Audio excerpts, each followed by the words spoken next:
In this video, I'm in Cherbourg in France, and I'm going to talk a little bit about the importance of capturing details when doing travel photography. Today, I'm in Place General de Gaulle in Cherbourg in France, and I've come into this square, and what immediately struck me about it was the possibilities here for photographing details.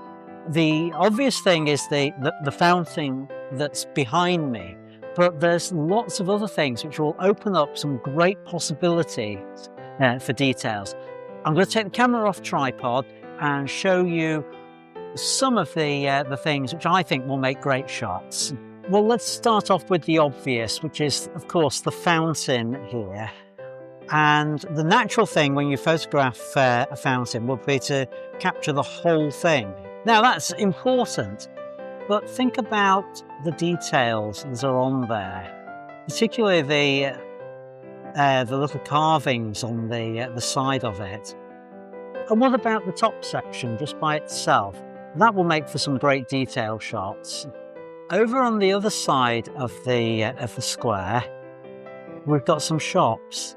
And if we look over here, you can see there's a shop selling fruit and veg, apples actually.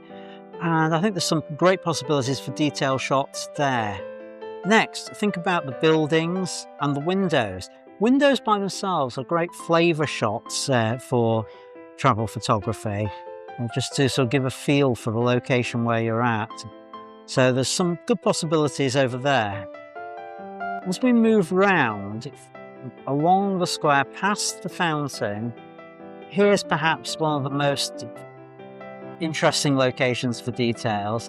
It's the old theatre, and you can see there's lots of carvings on there. So as we zoom in on that, there's lots of potential there for detail shots. Think about details of the figurines carved onto the building. Or how about the busts way above near the flagpole? As we carry on around the square, we've got things like, of course, nameplates. In this case, Place General de Gaulle. And these make great flavour shots as well. So why are detail shots so important when doing travel photography?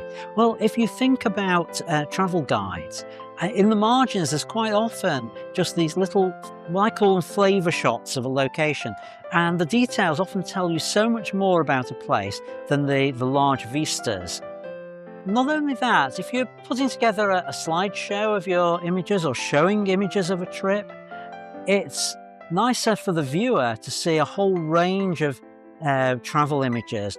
The big vistas of the whole square, important as they are, then the little flavour shots allow the viewer to have the experience of coming in close and seeing different parts of a scene. You as a traveller, when you go to a location, you see the whole scene and then you go in and perhaps look at the details. So capture those as well. I'm going to go off now and see what detail shots I can create around the square here. So thanks for watching this video.